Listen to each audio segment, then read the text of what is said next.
We saw what Tom Brady did. Yes. He left New England, went down to Tampa, and what? Won a ring. Do we expect the same level of success with Aaron Rodgers as a Jet? So what you're asking me, does it come in threes, really? Because Matthew Stafford did the same thing, right? Good he goes point. to the Rams, Good wins the point. Super Bowl. So the Jets are hoping it happens in threes. I do know this. I don't know if that's going to be the tail of the tape this year. And I only consider him playing this year. I'm not going to worry about next year. But what I do know is this. This organization has done a good job of bringing in a guy that all of a sudden is giving this whole team hope. When you bring Aaron Rodgers into your building, you got to look at it this way. This is how a coach would look at it. Here's a guy that's going to average 30 touchdown passes a year. If you have a field goal kicker that can kick 2 field goals, you got 20 points. That's before the game starts. You look at your red zone situation. You look at your third down situations. They're 28th, 31st. They can't score points. You have a defense that's playing as hard as they can. They play so hard, but at the end they run out of gas because they're always trying to shut people out. Now you have a defense that actually can play with the lead, so he makes your defense better, right? He makes your whole team better by his presence. When he walks into the room, players understand that. If you're a coach, you're saying, hey, I got 20 points before the game starts. Yeah. So you're already planning when you play opponents, you're planning, I got 20. Now, if Aaron Rodgers has a good day, let's say he might throw 3 touchdowns, might throw 4, but you got 2, right?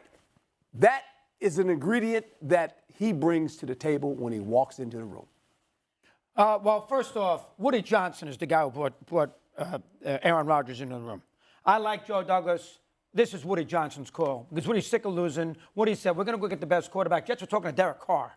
And they said, hey, why are we talking to Derek Carr for? Let's go out to California and talk to freaking Aaron Rodgers. Yeah.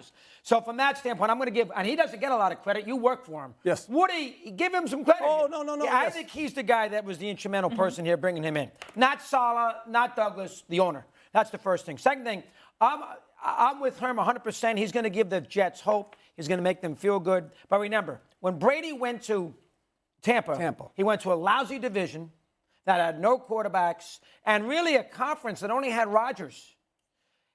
Rodgers now is coming to a franchise that in his own division, he's got Allen. In the AFC North, he's got Burrow. And in the AFC West, he's sitting there with Mahomes.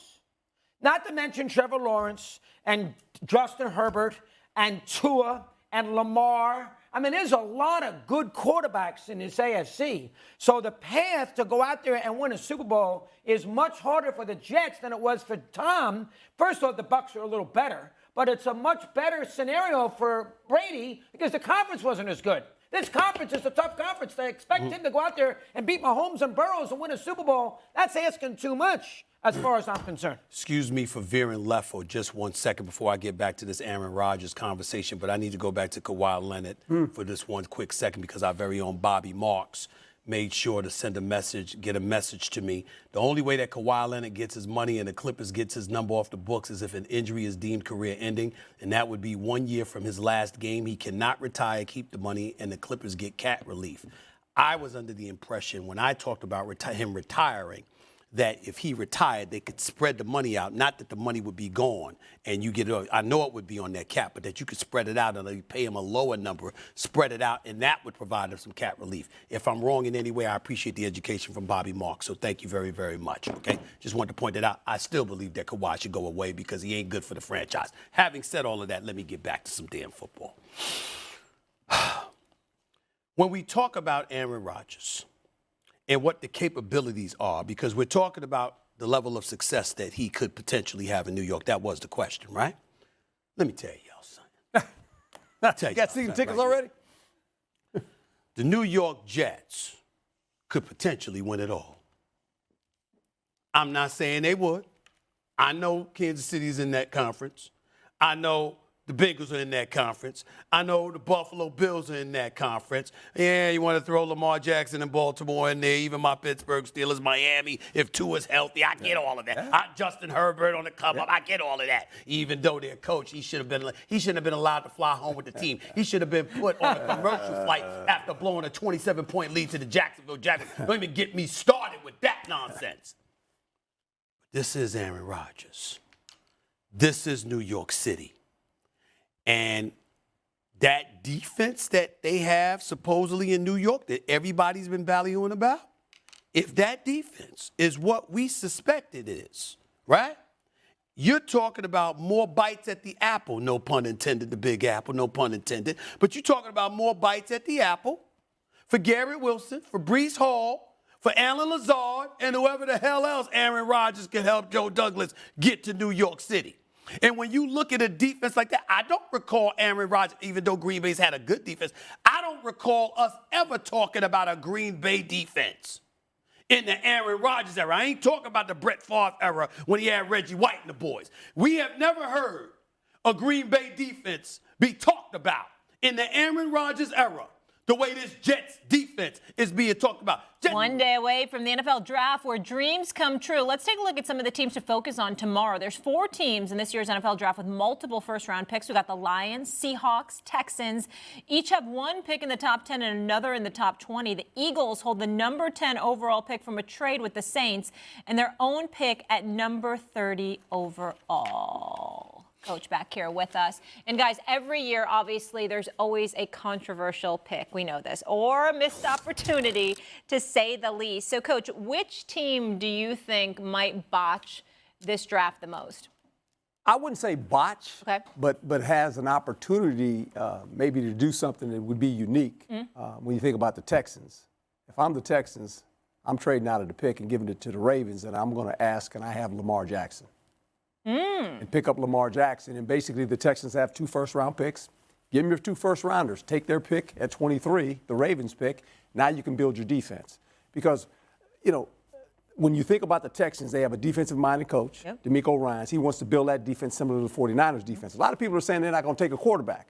Not so fast. They need a quarterback. I understand he might not want to take a rookie quarterback. Well, then go get a veteran quarterback. Go get Lamar Jackson. I like Lamar in Houston. Yep, and can you think of what the fan base would do? The enthusiasm they would have if you bring in Lamar Jackson? I mean, if you're picking quarterbacks right now, Lamar Jackson's on the board, you're going to pick Lamar Jackson. Yeah. You're Well, turning the fortunes. Yeah, go trade for him. Go trade for him. You got a shot. Let me chime in. Yes, sir. I wouldn't wish the Houston Texans Oh, Lord. on any black man on the planet. I want to make sure that I'm saying this to DeMeco Ryans, the new head coach for the Houston Texans. I am a huge fan, my brother. I wish you nothing but the best. I'm so happy and proud of you and the job that you did in San Francisco. That 6-year deal you got for the Houston Texans is well-deserved. It's your hometown. It's a franchise you played for. I'm rooting for you. The Houston Texans as an organization are a disgrace. They are so lucky to have DeMeco Ryans. They don't deserve them. What you did to David Culley, what you did to Lovie Smith, the fact that you have a GM that has been allowed to make the kind of errors that Nick Caserio has made and still have your job is one of the problems that we have in this country. When we talk about coming together, this is my brother right here. I love this man, Doggy. You understand? You know how I feel about you. Absolutely. We can have differences of opinion. Well, that's my man, Doggy, all day long. You understand what I'm saying? This is not about everybody in society don't think that way. But when the few that do, the fringes on the right and the left, what we have in Houston is a situation where they remind us of the divide that we have because of the decisions that you make. Anybody else that did the job that Nick Caserio has done since he's been in Houston would be out of a job. But somehow he gets to make one error after another after another.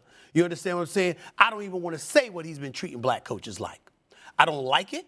And I'm telling you right now, I don't think the organization is credible in any way. I can't stand them. I can't stand the sight of the Houston. I can't even stand mentioning their damn name. They make me sick.